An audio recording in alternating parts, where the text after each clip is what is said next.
Hello, once again. It is time to take a look at what's been happening in these markets to affect the trade. I'm Susan Littlefield. Joining us, Mike Zuzolo. Mike is with Global Commodity Analytics. And really no surprise, Mike, weekly tariffs are kind of continuing to take a catch attention on these markets. Going to be probably one of those things we talk about for the foreseeable future, and especially as it pertains to the ag commodities and the latest news that we're getting from our major trading partners in agriculture. So that's something we'll hit on the final bell today for sure.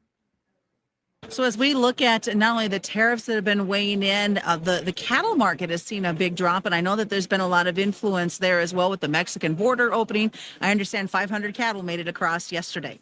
Yeah, kind of a surprise to the trade. I think that's something we'll probably need to talk about, Susan, now that we're hitting some pretty key technical areas, juxtaposing that against a still very strong cash cattle market and some winter weather coming back in. So whipsaw price action, how do you potentially handle it? It's going to be one of the major focuses we talk about.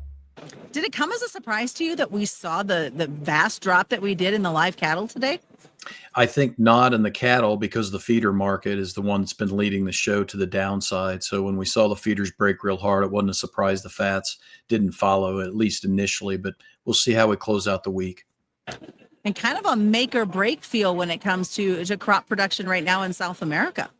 Yeah, it really is. You've got to get that center west corn planted, and you've got to get the drought over with in Argentina. They're losing bushels by the day in some key parts. So it's something to really look at here this week as well.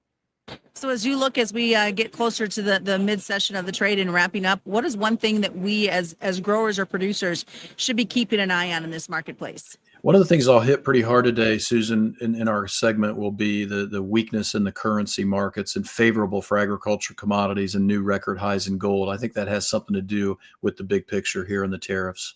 All right, we're going to cover a lot of things coming up later today, Mike. Thanks so much for joining us. That is Mike Zuzolo. Mike is with Global Commodity Analytics and will be my guest later today during the channel Final Bell. But don't worry, if you can't catch it live, we encourage you to check out the podcast, which you can find at ruralradionetwork.com. I'm Susan Littlefield for the Rural Radio Network.